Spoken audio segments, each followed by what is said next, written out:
सिराज हुसैन। प्यारे श्रोताओं, expert seize में हम बात करेंगे भारत की इस महान शख्सियत से। लेकिन पहले थोड़ा जान लेते हैं आपके बारे में। सिराज हुसैन वर्तमान में Indian council for research on international economic relations यानी ICRIER में सीनियर विजिटिंग फेलो हैं। आप 1979 में भारतीय प्रशासनिक सेवा में शामिल हुए और आपने जिला मजिस्ट्रेट, प्रबंध निदेशक, राज्य औद्योगिक विकास निगम, सहकारी समितियों के रजिस्ट्रार और मुख्यमंत्री के सचिव सहित विभिन्न पदों पर उत्तर प्रदेश सरकार की सेवा की है। भारत सरकार में आपने खाद्य और सार्वजनिक वितरण विभाग के संयुक्त सचिव और भारतीय खाद्य निगम FCI के अध्यक्ष और प्रबंध निदेशक के रूप में काम किया है। आप खाद्य प्रसंस्करण उद्योग और कृषि मंत्रालय में केंद्रीय सचिव के रूप में तैनात रहे। पहली मोदी सरकार की कई योजनाएं कृषि सचिव के रूप में आपकी देखरेख में तैयार की गईं। तो आइए जानते हैं फसल बीमा योजना के बारे में आपकी राय क्या है। किसान बहुत रिस्क लेकर खेती करते हैं क्योंकि तमाम तरह के रिस्क किसानों के सामने आते हैं। फसल बीमा योजना इन जो मुख्तलिफ तरह के रिस्क हैं उनसे किसानों को एक तरह से प्रोटेक्शन देती है। तो इसलिए किसानों के लिए फसल बीमा योजना एक बहुत महत्वपूर्ण योजना है। खेती में बहुत से जोखिम होते हैं जैसे बाढ़, सूखा आदि। इन जोखिमों से कैसे सुरक्षा देती है फसल बीमा योजना? देखिए, फसल बीमा योजना एक बहुत महत्वपूर्ण तरीके से किसानों को सुरक्षा देता है। सबसे पहली बात तो ये कि किसानों को बहुत कम प्रीमियम देना है, यानी कि रबी की फसल में 1.5% और खरीफ की फसल में 2% प्रीमियम किसानों को देना है। बाकी जो प्रीमियम बीमा कंपनियां कोट करती हैं उसका आधा राज्य सरकार को और आधा केंद्रीय सरकार को देना होता है। इसके बाद किसानों के बहुत तरह के रिस्क को ये कवर करता है। मिसाल के तौर पर अगर हम यही साल लें, बहुत सारे किसानों ने जून से ही अपनी फसल बोना शुरू कर दी थी इस उम्मीद में कि मॉनसून आएगा, बारिश होगी, हम अपनी फसल बोते हैं। लेकिन देश के बहुत बड़े इलाके में, तकरीबन 50% से भी ज्यादा बड़े इलाके में बारिश समय पर नहीं हुई। कुछ जगह बहुत ज्यादा बारिश हुई मगर बहुत सारी जगह नहीं हुई, तो वहां पर किसानों की फसल ग्रो ही नहीं कर पाई। तो ये फसल बीमा योजना उनको वो रिस्क प्रदान करता है। इसी तरीके से जहां बाढ़ आ गई और उस बाढ़ की वजह से उनकी फसल डैमेज हो गई तो वो भी रिस्क किसानों को प्रदान करता है। इसके अलावा अगर किसानों की फसल में कीड़ा लग जाता है कोई और उनकी उत्पादकता कम हो जाती है, वो रिस्क भी प्रदान करता है। बेसिकली ये देखता है कि जो किसानों की उत्पादकता गारंटी की गई है फसल बीमा योजना में, उस उत्पादकता से अगर काफी कम उत्पादकता किसानों की हो रही है तो उनको बीमा ये फसल बीमा योजना के माध्यम से मिलता है। अपनी फसलों का बीमा करवाने वाले किसानों की संख्या भी कम है।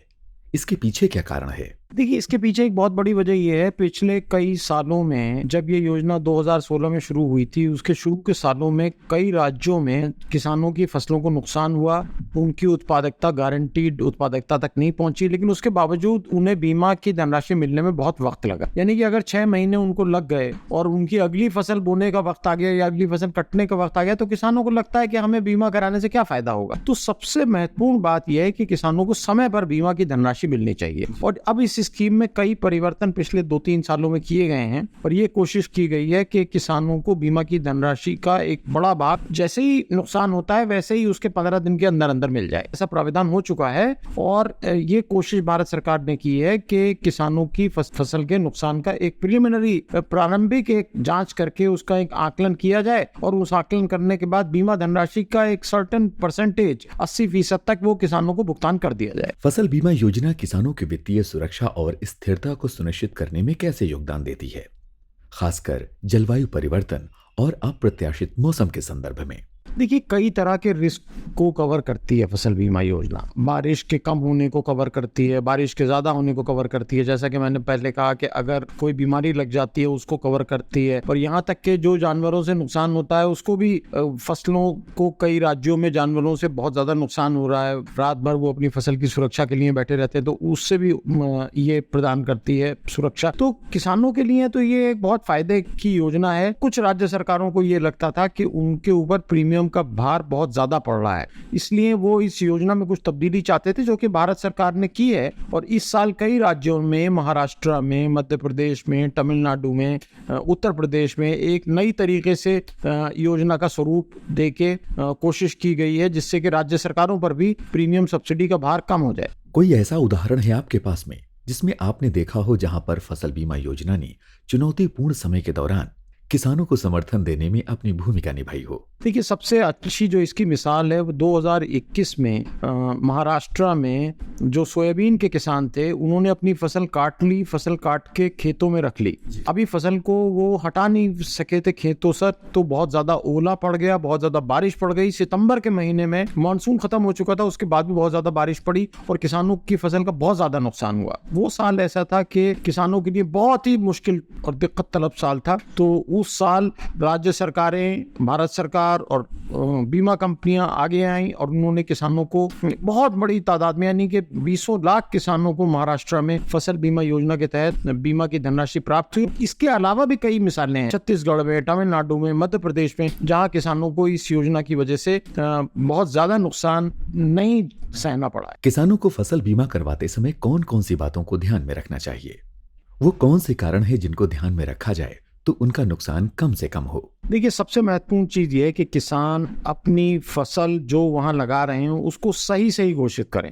होता ये है, और ये गुजरात में देखा गया है, कि किसान वो फसल घोषित कर देते हैं जो उन्होंने लगाई नहीं है। उसकी वजह यह है कि उसकी कॉस्ट ऑफ कल्टीवेशन ज्यादा है, जो उनको लगती है उत्पादकता में कीमत लगती है वो ज्यादा है, और उनको लगता है कि अगर नुकसान होगा तो हमें ज्यादा धनराशि मिल जाएगी। ये गुजरात में काफी ज्यादा, राजकोट जिले में और कई जिलों में। तो जो फसल लगा रहे हैं वो सही फसल घोषित करें किसान।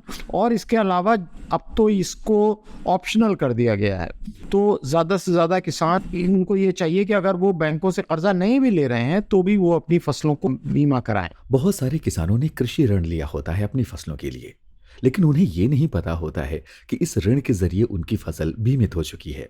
उन किसानों को ये कैसे पता चले कि उनकी फसल का बीमा हो चुका है और उन्हें इस बीमा की सुरक्षा प्राप्त हो जाएगी? आप सही फरमा रहे हैं, ये सिचुएशन पहले हुआ करती थी, किसानों को मालूम ही नहीं होता था कि उनका बीमा हो गया है। लेकिन अब भारत सरकार ने और बीमा कंपनियों ने मिलकर ऐसी योजना बनाई हुई है कि किसानों को SMS के माध्यम से ये सूचना मिलती है कि उनकी फसल का बीमा हो गया है। आज भी मैंने AIC, यानी कि जो एग्रीकल्चर इंश्योरेंस कॉर्पोरेशन सबसे बड़ी भारत सरकार की कंपनी है, उसके अधिकारियों से बात की, तो उन्होंने कहा किसानों को SMS के माध्यम से ये बताया जाता है कि आपकी फसल का बीमा हो चुका है। फसल बीमा योजना को बढ़ावा देने के लिए क्या कदम उठाए जा रहे हैं और क्या नए कदम उठाए जा सकते हैं? देखिए, इसके लिए मंडियां बहुत उपयोगी साबित हो सकती हैं, क्योंकि ज़्यादातर किसान मंडियों में जाके अपनी फसल बेचते हैं। और अगर हम मंडियों में इसके बैनर्स लगाएं और मंडियों में जब किसानों को भुगतान मिलता है, अक्सर किसानों को भुगतान अब इलेक्ट्रॉनिक माध्यम से भी मिलता है, तो वहाँ पर उनको बार बार हम मैसेजेस दें, किसानों को ये कम्युनिकेट करें कि फसल बीमा योजना के तहत उनको लाभ हो सकता है। और मैं समझता हूँ कि अब इसकी जागरूकता बहुत बढ़ गई है। बस अड्डों का इस्तेमाल हम इसके लिए कर सकते हैं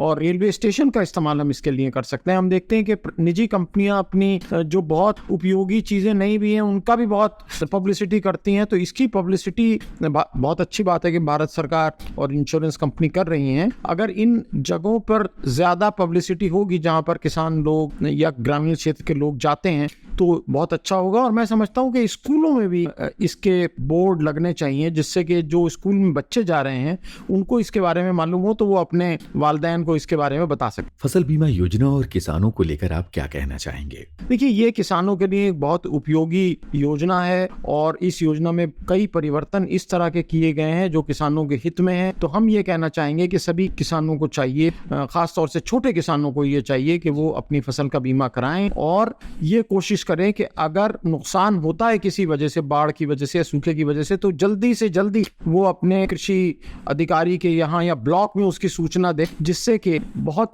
शीघ्रता के साथ बीमा कंपनियां इंस्पेक्शन कर सकें, जांच कर सकें और उनको बीमा की धनराशि मिल सके। फसल बीमा योजना के बारे में इतनी महत्वपूर्ण जानकारी देने के लिए आपका बहुत बहुत शुक्रिया।